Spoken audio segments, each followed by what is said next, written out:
सुप्रिया साथी, मेरी आवाज क्लियर है? हाँ, आ रही है। हाँ, ठीक। यहाँ पे मौजूद जितने भी साथी जुड़े हुए हैं, आप सभी को मेरा क्रांतिकारी सलाम।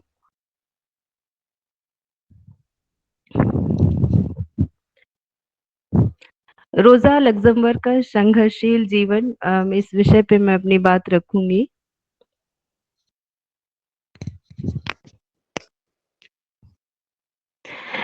एक मार्क्सवादी क्रांतिकारी स्त्री का जो वैचारिक और राजनीतिक संघर्ष रहा है, वो मैं अपने वक्तव्य में रखने की कोशिश करूँगी।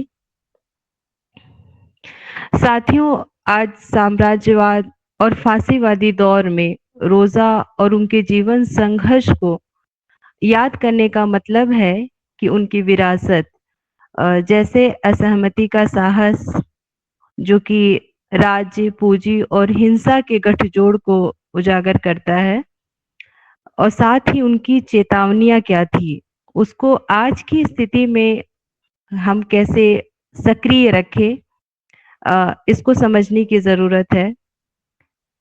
हम जानते हैं कि रोजा का संपूर्ण जीवन आत्मनिर्भर, साहसिक, संवेदनशील, क्रांतिकारी औरत की दास्तान रही है। रोजा जैसी एक मार्क्सवादी क्रांतिकारी स्त्री का वैचारिक और राजनीतिक संघर्ष क्या रहा है, इसकी शुरुआत मैं यहाँ से करती हूँ।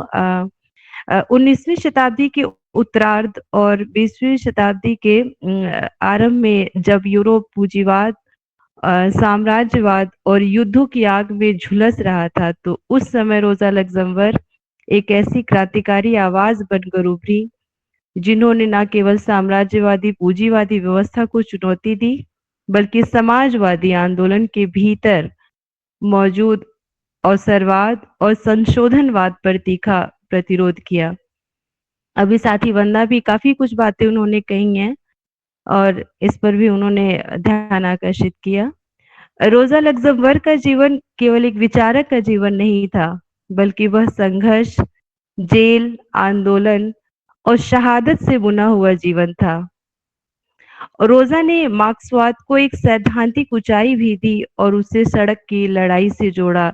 ये इनका बहुत बड़ा एक योगदान है। और आगे मैं 1871 और 1893 के बीच का जो समय है, और उसमें रोजा का के जीवन का जो हिस्सा है, उस पे मैं थोड़ा ध्यान आकर्षित करना चाहूंगी। रोजा लक्जमबर्ग का जन्म 5 मार्च सन 1871 को पोलैंड के एक जामुख्त नगर में हुआ था, और उस समय रूसी साम्राज्य के अधीन था पोलैंड। और चूंकि वो एक यहूदी परिवार से थी, अ, और इसी कारण से बचपन से ही उन्हें राष्ट्रीय, धार्मिक और सामाजिक भेदभाव का सामना करना पड़ा। हम जानते हैं कि इन परिस्थितियों ने उनके भीतर बहुत ही कम उम्र में अन्याय के प्रति एक विद्रोह की चेतना पैदा कर दी।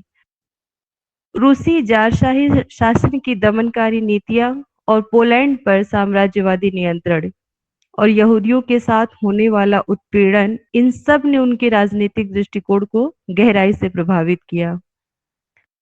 किशोरावस्था में ही वो जार विरोधी समाजवादी गतिविधियों से जुड़ गई, और मात्र 16 साल की आयु में उन्होंने सर्वहारा पार्टी को ज्वाइन किया, और इसी कारण उन्हें पुलिस उत्पीड़न का भी सामना करना पड़ा, और आगे चलकर सन 1889 में उन्हें पोलैंड छोड़कर स्विट्जरलैंड की ओर रुख करना पड़ा। फिर हम देखते हैं कि 1890 से 1898 का जो दौर रहा है, वो रोजा के लिए उनकी शिक्षा और उनके वैचारिक निर्माण में, खासकर उनके बौद्धिक मार्क्सवादी विचारधारा के निर्माण में कितनी महत्वपूर्ण भूमिका अदा करता है। और इसके लिए जो उनका संघर्ष है, वो हम देख सकते हैं कि उस समय भी स्विट्जरलैंड रूसी पुलिस क्रांतिकारी मार्क्सवाद का सबसे बड़ा केंद्र था, महत्वपूर्ण केंद्र था। और शुरू में रोजा ने प्राकृतिक विज्ञान और गणित का अध्ययन किया, फिर 1892 में उन्होंने कानून और राजनीतिक अर्थशास्त्र का भी अध्ययन किया और 1897 में अर्थशास्त्र में अपने डॉक्टरेट शोध प्रबंध जिसका विषय था कि पोलैंड का औद्योगिक विकास नाम से लिखा और तर्क दिया कि रूसी पोलैंड का औद्योगिक विकास रूसी बाजार से अटूट रूप से जुड़ा हुआ था और यह संबंध रूसी सरकार की अपनी नीतियों द्वारा संचालित था। वह राजनीति अर्थशास्त्र में डॉक्टरेट की उपाधि प्राप्त करने वाली पहली पोलिश महिला थीं।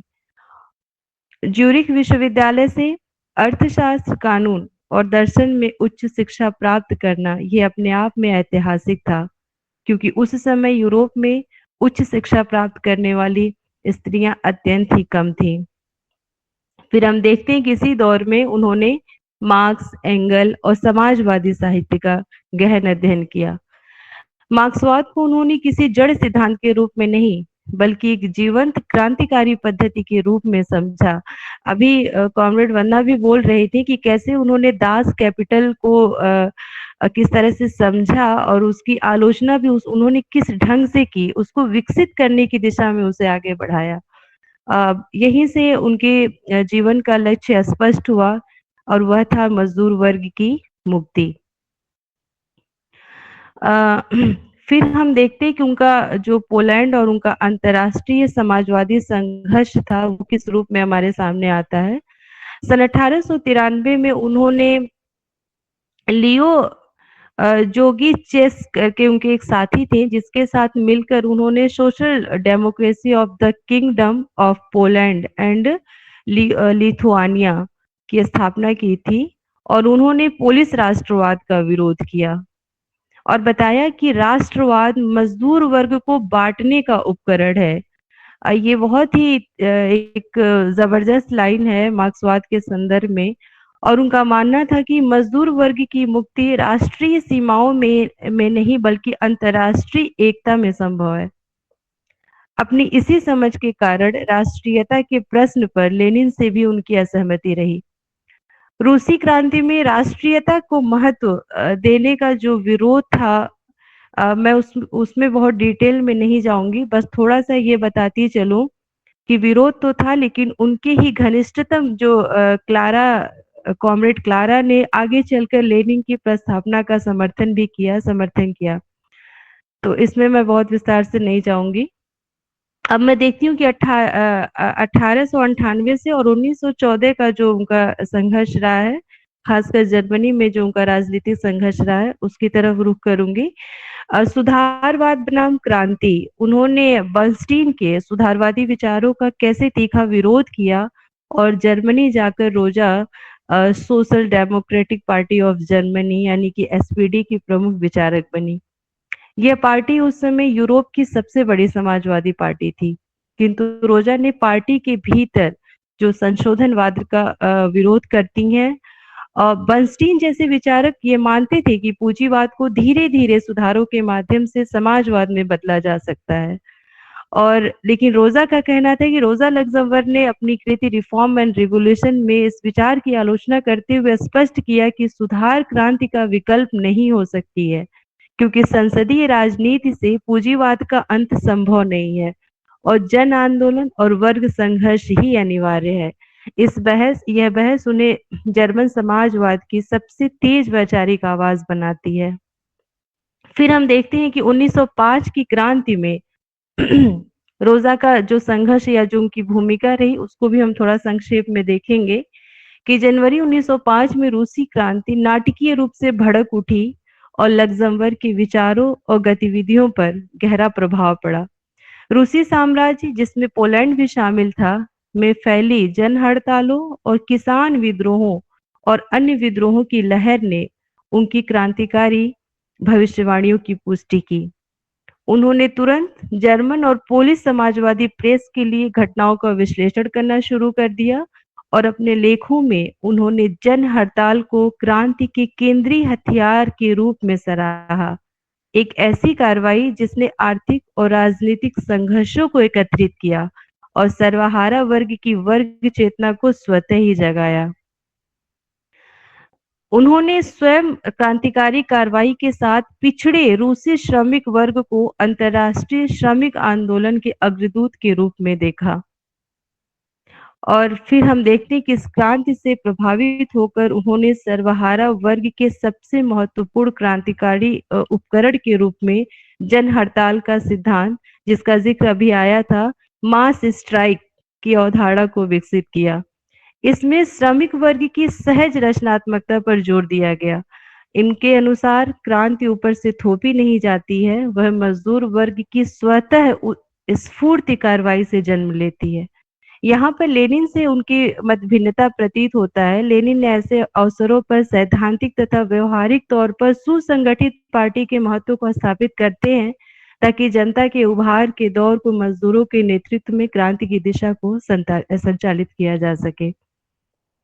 अब हम देखते हैं कि 1905 की रूसी क्रांति और उनके जेल का जीवन, थोड़ा-सा इस पे भी मैं बात रखूँगी कि 1905 की क्रांति के दौरान जब वे वर्सा पहुंची तो सक्रिय भागीदारी की और उन्हें गिरफ्तार कर लिया गया और जेल में डाल दिया गया। जेल अनुभव ने उनके लेखन को और अधिक मानवीय और संवेदनशील बनाया। यहीं से उनके राजनीतिक संघर्ष, जीवन में संघर्ष और करुणा का अद्भुत संतुलन हम देख सकते हैं। जेल में रहते हुए उन्होंने मार्क्सवादी सिद्धांतों पर लेख लिखे और क्रांति का विश्लेषण किया और अपने पत्रों में उन्होंने मानवीय संवेदना, प्रकृति प्रेम तथा जीवन आशा को जीवित रखा।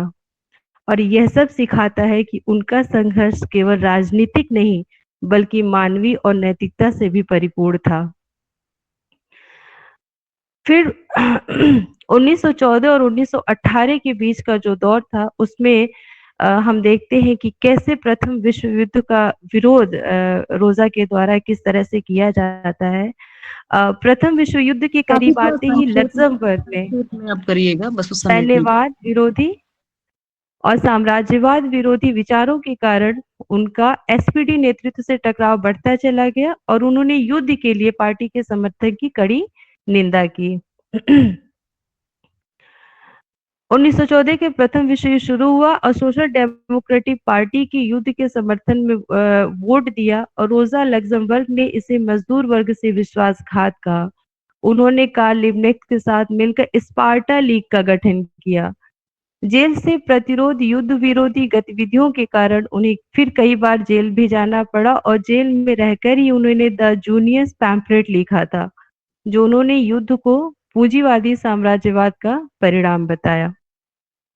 अब बहुत संक्षेप में मैं एक दो बात और कह के अपनी बात खत्म करूंगी कि 1918 से 1919 का जो दौर था उसमें जर्मन की क्रांति और स्पार्टाकस विद्रोह, सन 1919 में बर्लिन में हुए स्पार्टासिस विद्रोह में एक प्रमुख व्यक्ति बन गई और जर्मन कम्युनिस्ट पार्टी की स्थापना में उन्होंने बहुत ही महत्वपूर्ण भूमिका निभाई। और इसी वजह से 15 जनवरी सन 1919 को प्रतिक्रियावादी ताकतों ने उन्हें और लिबनेक्ट को गिरफ्तार करके बहुत ही निर्ममता से उनकी हत्या कर दी और उनका शव बर्लिन की नहर में फेंक दिया। साथियों, ये हत्या केवल एक व्यक्ति की नहीं बल्कि एक क्रांतिकारी विचारधारा को दबाने का प्रयास था।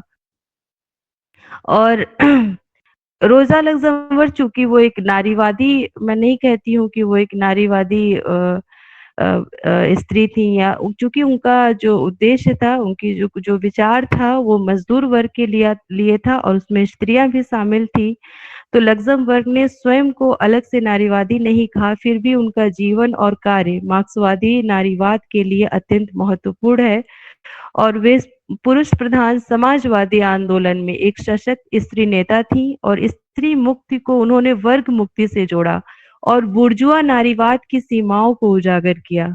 इस दृष्टि से वे आज भी श्रमिक स्त्रियों के लिए संघर्ष की प्रेरणा है। इन सारी बातों को विस्तार से आगे के वक्त आप लोगों से साझा करेंगे। और अंत में कि रोजा का संघर्षशील जीवन हमें यह सिखाता है कि समाजवाद मेहनतकशों का लोकतंत्र है और यह लोकतंत्र जन विरोधी वर्गों को नियंत्रित करता है और मेहनतकशों को बोलने और सृजन करने का अवसर प्रदान करता है। रोज़ा स्थापित करती है कि क्रांति बिना जन भागीदारी खोखली है, असहमति क्रांति की आत्मा है और संवेदनशीलता कमजोरी नहीं शक्ति है। इसीलिए वे कहती हैं कि स्वतंत्रता हमेशा असहमत होने वालों की स्वतंत्रता होती है। आप सभी साथियों ने मुझे सुना, इसके लिए आप सभी का बहुत-बहुत शुक्रिया। लाल सलाम। बहुत बहुत शुक्रिया साथी।